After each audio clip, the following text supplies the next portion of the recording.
The Mastering Local Marketing podcast helps local small business owners like you understand what it takes to successfully market your business and drive new customers through your doors. We provide actionable insights, interview leading experts and business owners in various industries, as well as provide tips and tricks we've uncovered over the last 25 years in the field. Whether you're starting your business or you've been at it for decades, let us provide you with the education and resources you need to grow your customer base. It's time to start mastering your local marketing. Here's your host, Matt Hansen. All right. Pretty good. Pretty neat. All right. The famous words of Jim Morrison come to mind. I don't know why, as we are about to talk about the most popular financial book ever written is Rich Dad, Poor Dad, and we're going to talk about it, how it applies to marketing. He's Matt Hansen. I'm Matt. Hey, what's going on, Jim? Doing not too much. I'm Jim Tiedlow, Jed TV, and WJOB Radio and WJOB Podcast Network. Matt is a digital marketing professor, but makes way more money buying digital ads, placing them, working with companies, and he's been doing it for decades. One of the pioneers in the industry, and we're lucky to have him. And he's blushing as I say that, but I am honored to do this podcast. You surprise me sometimes, Matt Hansen, and part of that is you brought in Rich Dad, Poor Dad. So pull that mic up just slightly there. Yeah. No. So today, it was funny. I'm sitting there last night, and Rich Dad Poor Dad has kind of been like a staple in our household for probably, I would say, about 10 years.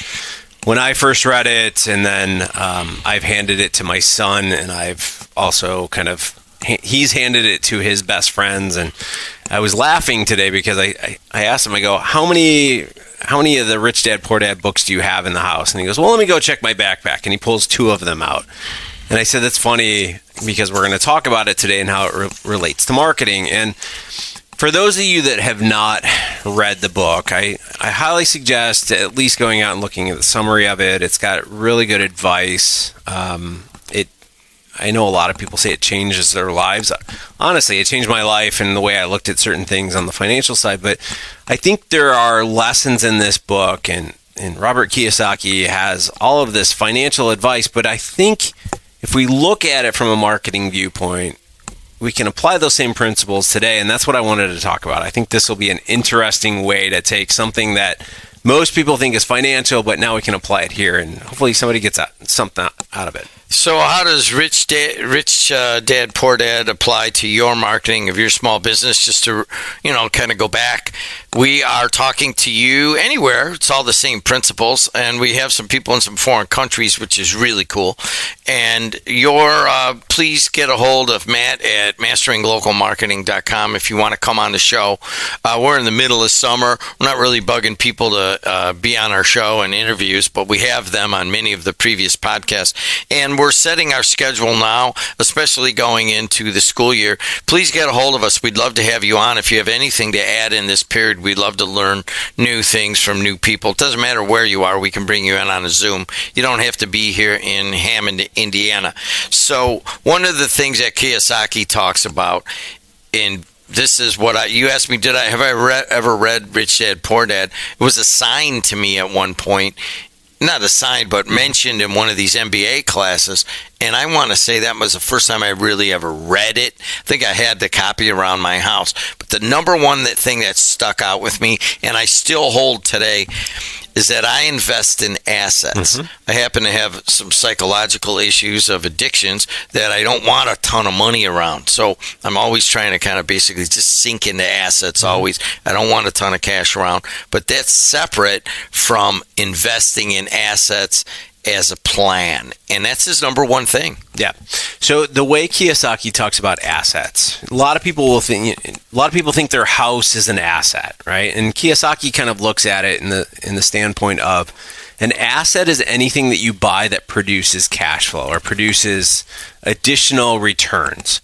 So when we talk about marketing, the way that I talk about this to my clients is if you put $1 out there, are you getting $1 plus back, right? So if you put $1 out there, are you getting $2 coming back in the door?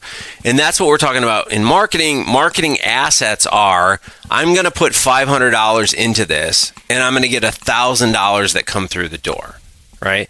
And that's a very interesting way to think about marketing. And I know everybody would love for that to happen.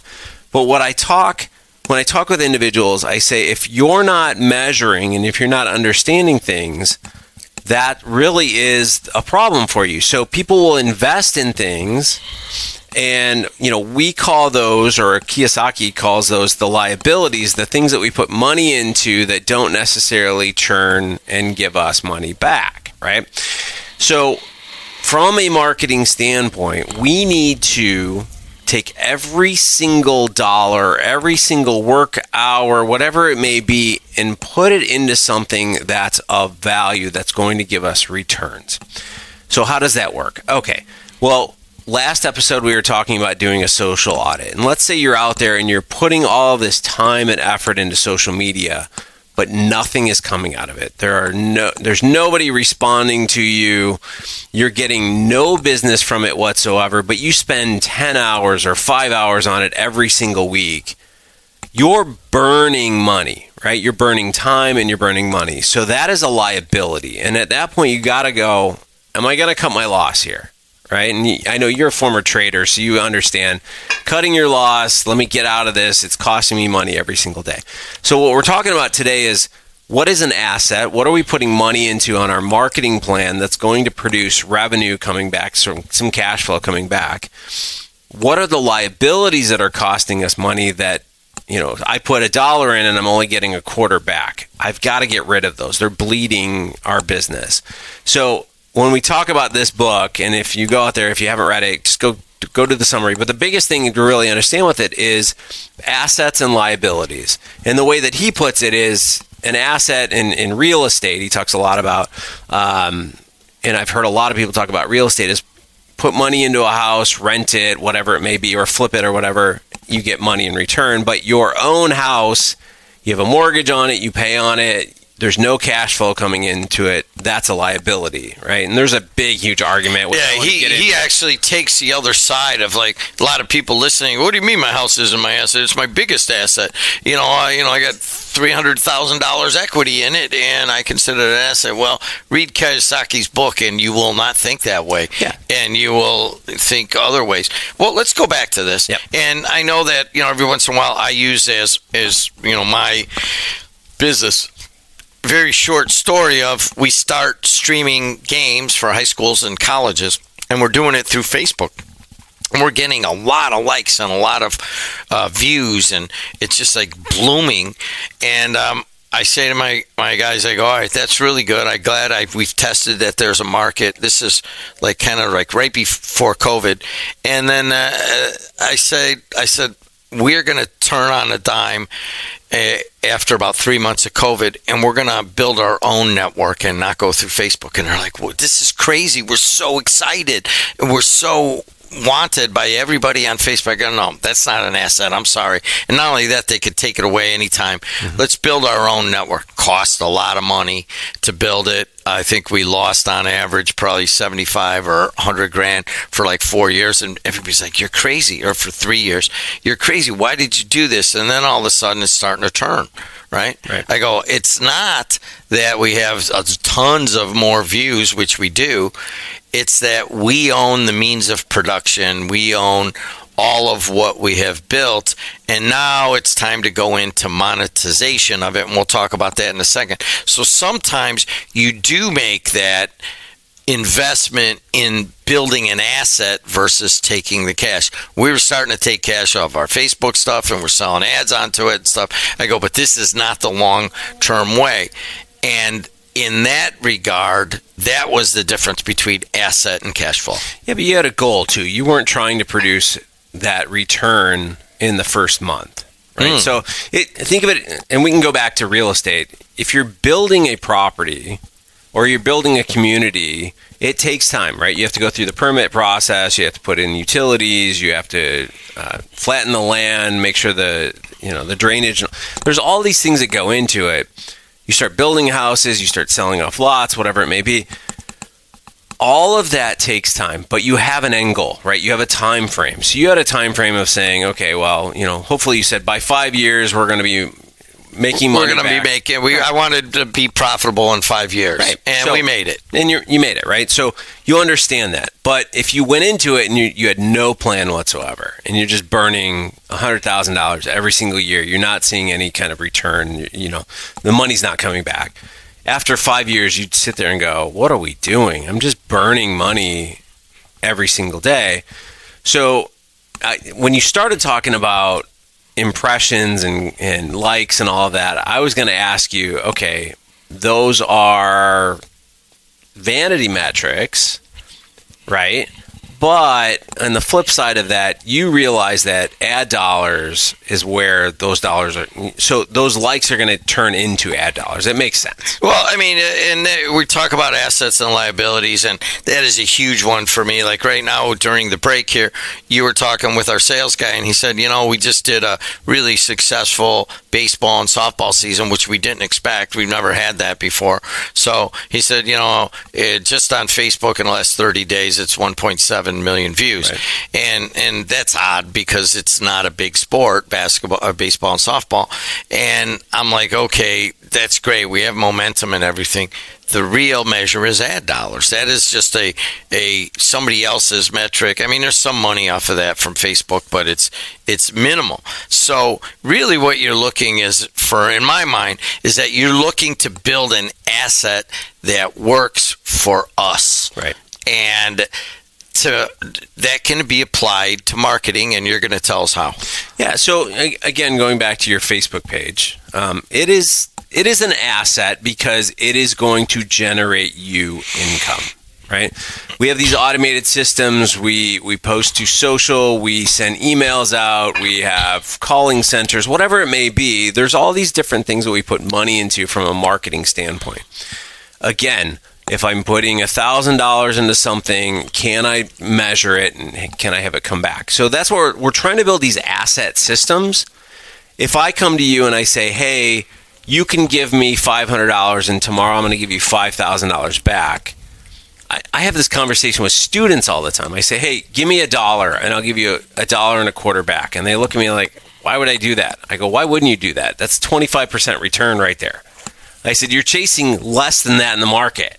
I'm going to give you 25 cents back. How often are you going to do that? Are you going to do it every day? Are you going to do it every second, right? Like from a marketing standpoint, we look at it and we go, okay, I'm putting money out there. It's coming back in. Let me keep going, right? So I still to this day, I hear of people that are doing old traditional methods, right? Radio to an event. Right, so running on multiple radio stations that are driving back to an event at a local steakhouse or something, right? Mailers that are going out, newspaper inserts that are going in that most people forget about at this point, but they're still working for these companies, right? They're still drawing in thousands and thousands of dollars more than they're putting into it, and they realize that. They're measuring it. So it's an automated system that it's an asset they're buying that is pulling back more money than they had before they started. And that's what we're trying to get at today is the premise of this book is to buy assets that produce more money for you that you can then reinvest into additional assets and keep going. All right. So as you well know, we just went out there and I think during one of the breaks, I think I sold another podcast. Everybody wants a podcast. AI, we're instituting it in everywhere on the entire business. Spotify, if you follow them, and we're in that niche, I guess that vertical. They had a company-wide meeting and they said, all right, I want you to go into every department. And first of all, we're having a hiring freeze. And then second of all, I want to know why your job cannot be done by AI or it cannot be done better by AI. Complete audit of instituting AI and these new technologies. Where do they set in with Rich Dad, Poor Dad Marketing Edition? Yeah, so many people stop learning at some point. And what I tell everyone is life is you have to learn through the entirety of it, right? So many times what I hear is, I learned how to do this and that, and that's what I'm comfortable with. And what I keep saying is the world keeps changing and moving faster and faster. We've talked about AI a ton. If you don't understand AI at this point, you're getting left in the dust, because recently we talked about how Meta is transferring everything over to AI on the advertising side. I think it's going to go to the organic side as well. We'll see where it goes. By the way, just as a side note, here in 2025 in summer, I got the beta on Gemini, and then now I think it's available all across the board, but somehow there's like, hey, you got all these accounts, do you want to try? And I was just trying it, and then they came out with an update. I actually go to Gemini on my phone probably 10 to 20 times a day or even more. It's outstanding. If you have a Google Mail, just get Gemini, click it up there on the right, and put it on your phone. You will not be disappointed. But anyways, go on. Yeah, no, so like in my own personal life, right? So you came to me and said we should start a podcast, and I kept saying, I don't have time. That's crazy. I'm not doing it. But here we are. We're in episode 52, right? Why did I take on the podcast? Well, because again, you're talking how podcasts are blowing up across the world, right? That it's a new marketing angle. And I said, well, I need to understand this. And what better way to understand it than to actually go and do it, right? So I've done that through my entire career. Is I wanted to learn e-commerce. I launched an e-commerce brand. I want to learn email marketing. I started doing email marketing back in the day. Even something as simple as direct mail. I had no idea how to do it. I jumped into it and started doing almost 1 million pieces at a time. So there are all these things that you jump into and you learn them, and you start to make the decision whether or not I'm going to use them, right? So it's my two focuses right now are a podcast and AI. And AI, when we look at AI, there's two types of kind of AI, right? So there's the AI that people reference, the Geminis, the ChatGPTs, which are really not artificial intelligence. They're kind of learning systems that are based off of content that's given to them. And then there's AI that thinks for itself, and actually, that's a whole nother level. But what we're talking about is we're trying to understand how AI can speed things up. And what I'm doing is I'm training people now. I'm training my students. I've got a class coming up in the spring that is literally going to show them how I use AI on the marketing side, and we're going to produce all of these different things in a much faster sequence. So instead of pushing it off in a higher ed situation, I'm embracing it and saying, all right, you want to see how we're using it in marketing because you're going to be using it. Come on in, shut the door, buckle up, and hold on, because I'm going to show you how we can produce all of this stuff 10 times faster, and you're going to have something really great to walk away with at the end of the class. So how ironic this is there's two marketing guys sitting there looking at us do the podcast through the windows, and then in the other room there's 3 interns. I have 5 interns that I take from local colleges, and I have them going through and putting into, I think, 5 verticals, and then filling in who are all the people, have they all been hit, here's your spreadsheet and all that stuff. I know doggone well that we're all doing this, and that we're very close to just basically having all of that already done by AI. Oh, yeah. And I'm sure after the podcast you're going to show us that. But for now, I kind of want them to see, how do you get all this information, and what car dealers are where, what hospitals are where, what steel mills are where, so that they get an idea. I don't just want it all done, but eventually they will. Part of that is I get interns off the college there, but ultimately they have to not just put the AI in, but they got to be able to track and measure and all of that stuff. Certainly AI will do it, but you got to manage that system. How do you do it? It just takes a little bit of time.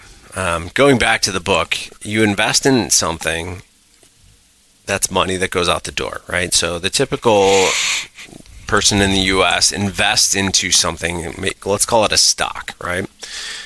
They're going to invest in, let's say, Apple. They're going to monitor it. They're going to watch it. They're going to want to know it's going up. Why don't we do this with our marketing? Why don't you literally understand where every dollar is going and measure it and see the results, right? So if I'm putting, let's say, $2,000 into my Instagram account this year, how am I tracking the results of that? Like, what are the KPIs that I'm looking at? Key performance indicators. Yep. So, unfortunately, people pay more attention to vanity.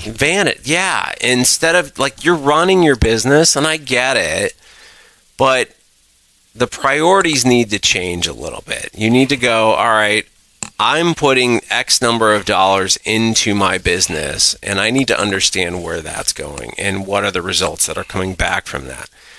And these are conversations I have with every client I ever sit down with before we even sign on. I go, all right, I want to know all of this about you. I want to know what you're doing. I want to know what your goals are. I want to know how we're going to measure this. I want to know in a year from now, where are we going to be? And what are the resources that you're going to put into this? Or are you just going to put it in and forget it? And then at the end of the year go, that didn't work. I don't want to work with you if that's the way that you're going to be. I want to work as a partner with you. So, we talk in the financial terms of fiduciaries that don't make money off of what you're trading a percentage and that kind of stuff. But what we're really talking here is understand that you have to think it all the way through from point A to point B and measure. And I've seen it. I kid you not, probably 60 to 70% of the businesses that I talk to, we put X number of dollars in. We don't know what works. We don't track anything. And what I tell them is, like, it's really not that hard. I mean, it's just very, very simple, but just setting 5 minutes a day or 5 minutes a week even just to monitor what's going on, and it'll give you a much better view. So once again, we're talking about Rich Dad, Poor Dad, the most famous financial book ever, and how it applies to marketing. But ultimately, you have brought up a couple times risk. Mm-hmm. And it's odd because I think you said, you got to kill the losers and you got to embrace the winners. It's actually the exact way that you're supposed to trade, mm-hmm. is that get our losers out, keep the winners, and the losers are way more numerous than the few winners that you have, but those few winners are very valuable. How do you measure that? So let's look at it. You mentioned trading, right? So let's say we buy a stock and it goes down 10%. That's a huge drop, right? So you would probably put a stop loss and all these other things in there. But let's say it only goes down 1 or 2%, and you see all the indicators are pointing it's going to continue to go down, and you get out of that. Let's just say you sell at 1 or 2% loss. If I sell at that, but I have another opportunity that's going to bring me back 10%, I'm in a much better place, right? So what we're doing is we're comparing everything that is out there, and we want to understand what are the returns on it. So if I put $100 into this, what am I getting back? If I put $50 into this, what's the percentage getting back? And all of those types of things. And we measure all of that. Years ago, we did that with a campaign where we were growing roughly 1% every single year. And we had all these direct mail lists that we were putting out there and mailing things out. And we put all the lists in front of us and we said, what are the returns that we got on this, right? Return on investment of each one. And we went from the highest to the lowest, and we started putting our budgets in saying, okay, this list has produced the best return. We're going there, then the next, and all the way down, right? Until we got to a point where money ran out, and then we got rid of all the losers, the ones that were only producing a 1 to 5% return, right? That's fine. We're trying to get, for every dollar, the most dollars we can get coming back. And when you look at it from that point of view, it's these small little measurements, but you can kind of put them all in a line and say, I have 10 things that I can do. The very first one here gives me a 10% return, then I got a 7% return, and so forth all the way down the line. These two I lost money on. you take that budget and you start to look at it and go, all right, well, I'm going to go with the best one. I'm going to exhaust that opportunity because it provides me the best return. So if you had unlimited money, right, and you could buy OpenAI right now stock, you would probably do it because it's exploding everywhere, right? But if I said, go out there and buy, GE or Ford or something like that, and you had unlimited money, you're probably like, okay, it's a stock that's been around forever. It goes up, it goes down. It's not gonna blow up per se in terms of huge returns because it's not tech, it's not that kind of stuff. So I think what we're saying is put the money into things that are growing. Take the ones that are either very small returns or losers and cut your losses now. And, because you're going to make it up on the wins. That was exactly what I had on my trading card for 20 years in my thing, cut losers now. But that's a different story altogether. Rich Dad, Poor Dad, I hadn't read it in a long time. Matt wanted to apply that to marketing. If you didn't get anything else out of that, invest in the assets. And a lot of times, especially if you own your business and you've been around a while, invest in the assets that are going to pay off down the line. You don't have to answer to a monthly chart of how much money and that kind of stuff. But make sure you're there and that you're not just looking at silly little stuff like likes on your Facebook or how many views you got on an Instagram video. You're looking at these fundamentals. Certainly the talk of podcasts and AI and all that stuff and making things more efficient is part of it, but it's all part of building the asset. Final comment. Yeah, I'm just, again, kind of reiterating, assets are anything that you put money into that's going to generate more coming back. Don't work for money. That's what I remember out of Rich Dad, Poor Dad. Yeah, well, and basically he talks about having a bunch of assets that pay for your daily life, right? So you've got your W-2 job or something like that. That's not, put money into things such as a rental property or a business or something like that can run and generate money for you. And that was the idea behind it. So when we flip it to marketing, it's put money into things that work, kill the things that don't, but pay attention because you got to measure it. He's Matt Hansen. I'm Jim Diedlow. Jed, until next time, see you later. The Mastering Local Marketing podcast helps local small business owners like you understand what it takes to successfully market your business and drive new customers through your doors. We provide actionable insights, interview leading experts and business owners in various industries, as well as provide tips and tricks we've uncovered over the last 25 years in the field. Whether you're starting your business or you've been at it for decades, let us provide you with the education and resources you need to grow your customer base. It's time to start mastering your local marketing.